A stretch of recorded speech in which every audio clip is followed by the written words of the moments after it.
Well, good evening, everybody. It's August 24th, 2012, and I wanted to continue reading from Louis Davidson's book, Trumpet Profiles, in which Louis Davidson asked many of the famous trumpet players of that era, 1975, to fill out some questions.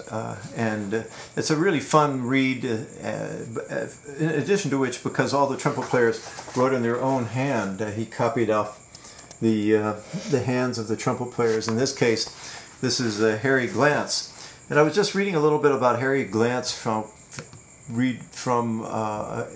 abel.hive.no. It's Harry Glantz OJ's trumpet page, and some things I didn't know about Harry Glantz. For example, well, he talks about his teachers. His first teacher, is listed in Louis Davidson's survey, was Jack Borotkin at age 11. When he was 12, he studied with Max Schlossberg, and he was also a student of Gustav Heim. And Harry Glantz, at the age of 15 in 1911, played principal trumpet in the Russian Symphony Orchestra in New York, then first trumpet in the Philadelphia Orchestra, 1915 and 1917, San Francisco Symphony, 1922-23, New York Philharmonic, 28 to 42, NBC Orchestra, NBC Symphony under Toscanini, 1942 to 1954, and also Symphony of the Air. Kind of an interesting story about Glantz and the NBC Orchestra. Apparently, this is from OJ's trumpet page, that every summer Glantz would take off and all the trumpet players would move up, and so they'd add another guy in the fourth chair. And one year they heard this young 18, 19-year-old player warming up and just playing up a storm, and they all were taken by his warm-up, and later on by all of this wonderful trumpet playing. His name was Carl Doc Severinsen. Anyway, going on with this survey here from Louis Davidson's wonderful book, players that Harry Glantz, and I studied with John Kleinman in L.A. John Kleinman was first trumpet in the studios, and he was a great trumpet player, and he greatly admired Harry Glantz. So Harry Glantz had a far-reaching, huge influence on so many players, not only as a performer himself, but as a teacher. And let's see, his students, Seymour Rosenfeld, who I met, played second trumpet in the Philadelphia Orchestra. Frank Katarabic, wonderful, great artist, played first trumpet in Philadelphia and third and assistant in Chicago and principal in Detroit, etc., etc. David Zauder, also a Cleveland Orchestra member. Many great players. I'm not going to get very far if I don't move on. Harry Glantz's performers, media other than the trumpet. Want to take a guess who Harry Glantz's favorite performer was? It was Tommy Dorsey. And Harry Glantz says this about Tommy Dorsey: the greatest instrumentalist of all times, no others thrilled, and of the listening to Tommy's sound heavenly. As a student, how many hours did Harry Glantz practice per day? 2 to 3, and as he got stronger, he said 4. On a day of performance, very little, and on a free day as a professional, as the spirit moved me.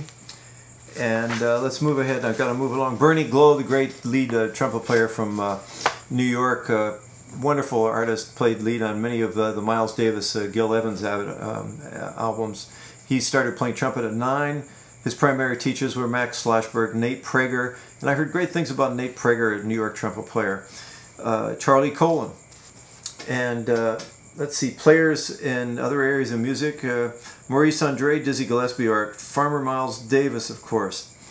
Let's see, so moving along now to Bobby Hackett, the great jazz artist. His teachers were Ernest Williams and Benny Baker.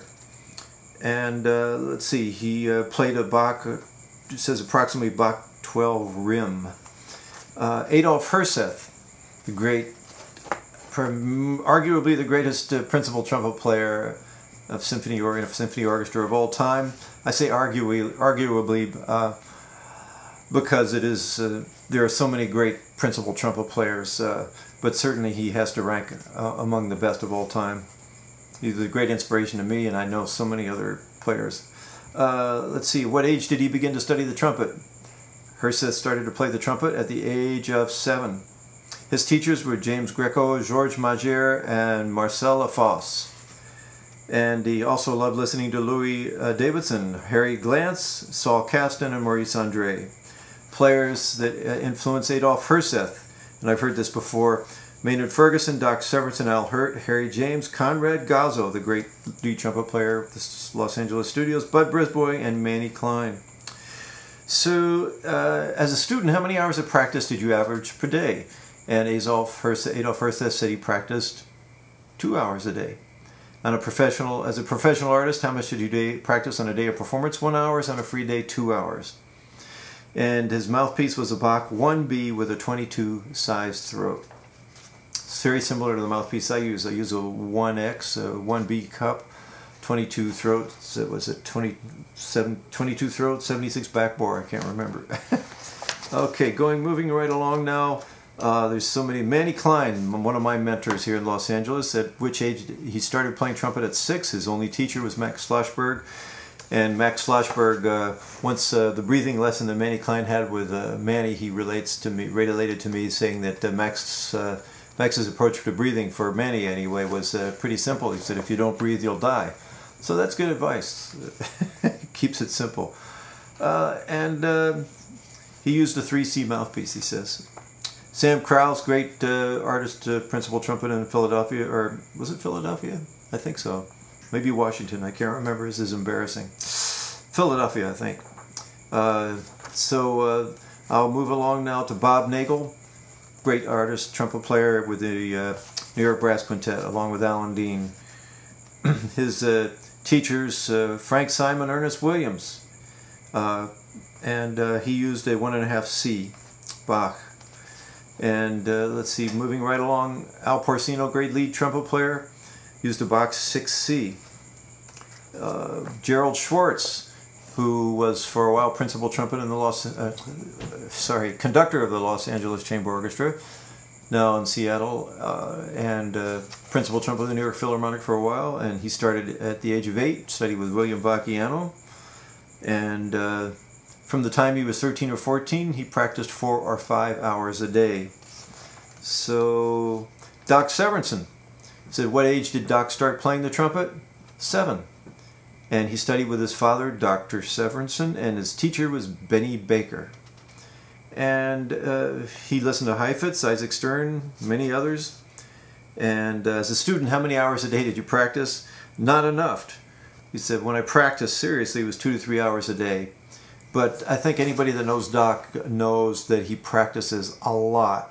And the stories of him playing are legion. I once did a concert with Doc Severinsen, and I was one of the trumpet players in the orchestra that was backing him up. And so he played this ridiculously hard piece on the first half, and I thought I'd go run backstage to listen outside his dressing room to see how he might warm down and prepare for another hard concerto we had in the second half.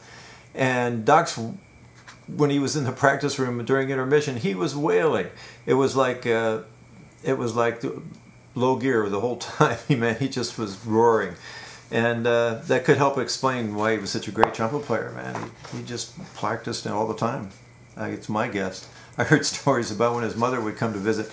The Tonight Show guys in the band would say he'd play the trumpet while he was talking to his mom. I don't know if that's true or not, and if Doc, if you're listening, you could straighten me out whether or not. But I knew Doc well. He's still in Mexico playing great, and still an inspiration to so many trumpet players, young and old, today. Okay, let's see. He says, let's see, Lou Soloff, Blood, Sweat, and Tears. You remember Lou Soloff? Man, he wrote a lot. He says, who did he study with? Frank Ungar in public schools. Willie Epstein, New York trumpet player. Boy, he just goes on and on and on. And Carmine Caruso, he started studies at the age of 7, on and off ever since. He's helped me to gain an added insurance and range. Sid Meir, all these great players it's nice to hear about. Good Lord, he wrote a lot. Played with a Mount Vernon 5C. Marvin Stamm, the great New York trumpet player. Great artist, jazz player. Teachers who have had the greatest effect in your development. Jack Foster, A.E. McLean, Perry Wilson, John Haney, and Carmine Caruso. There's Carmine Caruso's name again. Clark Terry, the great Clark Terry, who influenced so many of us. And if you haven't listened to much Clark Terry, you can't go wrong. Clark Terry never had a teacher, but he pestered pros with a lot of questions. this is getting to be too long, isn't it? I'm sorry. I'm almost finished, okay? Players who influenced Clark Terry: Louis Armstrong, Bird, Prez, Diz, Prez mean Lester Young, Maurice Andre. He said, as a student, how many hours of practice did you have a day? And he said 4 to 5 hours. Sometimes he practiced all day. So I believe that. He said his mouthpiece is a special made deal with a fairly deep cup. So Bill Vacchiano, William Vacchiano, studied with Frank Knapp. What age did Bill Vacchiano start playing the trumpet? At the age of 9. He studied with Max Schlossberg and also Frank Knapp in Portland, Maine. Players who influenced Bill Vacchiano: William Vacchiano, Harry Glantz, and Georges Mager, Boston Symphony, great trumpet player. Boy, I just could go on and on here. As a student, how much did Vacchiano practice? He said, I used to practice 4 hours a day. Split up, of course. I attended the Juilliard School. The other subjects required about 3 hours a day. On a free day, he averaged an hour in a day of performance. Not much. None.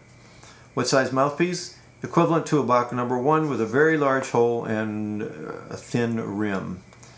Roger Voisin, the great trumpet artist, Boston Symphony, wrote and recorded probably the first solo albums that came to my attention anyway. And let's see, John Ware, also out of New York. So that's enough. It's 11 minutes. That's about twice as long as I usually go.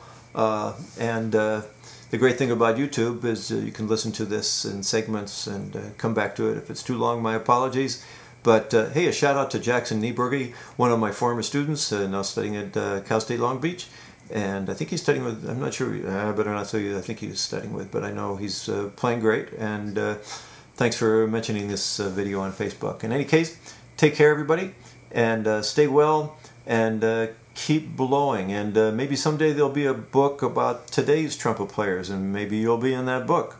So you never know. It could happen. Take care, and all the best. Bye-bye.